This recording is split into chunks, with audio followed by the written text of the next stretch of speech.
My name is Vishnu Gopal TV. I am a legal intern at Let's Company. I am from Cooperative School of Law, Kerala. I am a third year student pursuing BBA LLB Honors. So today's topic for this video is strict liability. So the purpose of this video is to speak about the concept of strict liability. So we know that in certain classes of cases in tort, the liability of the defendant is more strict than in ordinary cases. In such cases, the liability is imposed upon the defendant irrespective of their mental state. So even innocent persons can be made liable for the harm which has been caused to other person on account of the escape of the things from their land. So the rule is known as strict liability, and this rule of strict liability was established through a well-known case law, that is Rylands versus Fletcher. So in Rylands versus Fletcher case, here under this rule, if a person makes a non-natural use of his land by collecting there something which is likely to cause mischief by escape, he will be liable if the thing collected escapes and cause any damage, and in such cases it would be no defense for him to say that the defendant was not negligent in collecting the thing or for its escape. So the liability is also strict when a person, knowing the dangerous nature of the animal, keeps the same. So similarly, in one of the famous case, that is MC Mehta versus Union of India, it's a case of 1987. Here in this case, in the case of hazardous industries, the principle of absolute liability has been recognized, and it was held in MC Mehta versus Union of India case 1987.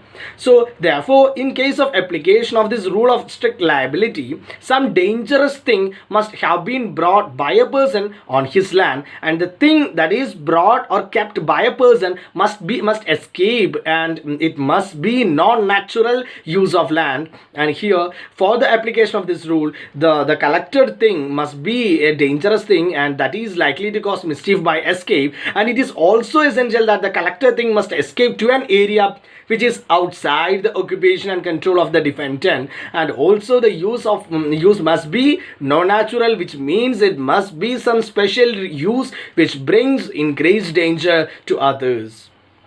So there are certain exceptions to this rule of strict liability which has been laid down in Ryland versus Fletcher case. So the first exception that has to be looked into here is the plaintiff's own default. So which means if the damage caused by the escape or is due to the plaintiff's own default, it was considered as a good defense. And act of God is another important defense. Act of God or vis major means if the escape has been unforeseen because of some supernatural forces without any human intervention, the defense of act of God can be pleaded. And there's the next defense that is available is consent of the plaintiff. It means in the case of voluntary not fit injuria, if the plaintiff has consented to accumulate any dangerous thing on the defendant's land, then the liability under this rule does not arise. So another important exception that has to be looked into is act of third party. So it means if the harm caused is due to the act which is being caused by a stranger who is neither the defendant's servant nor the defendant has any control over him, then in such a case the defendant will not be held liable under this rule, that is strict liability. So statutory authority is another important defense. So statutory authority means an act which has been done under the authority of a statute. It is a defense to an action for strict liability cases. So we had looked into some of the important defenses also which is regarding the strict liability cases. Therefore, we have analyzed the concept of strict liability. We had also gone through some of its exceptions. We had gone through some of its essentials, etc. So we had detailedly analyzed the concept, that is concept of strict liability. So that's all about the topic strict liability. So you can like and you can subscribe. You can also comment on my video, and do like and subscribe our YouTube channel Let's Click.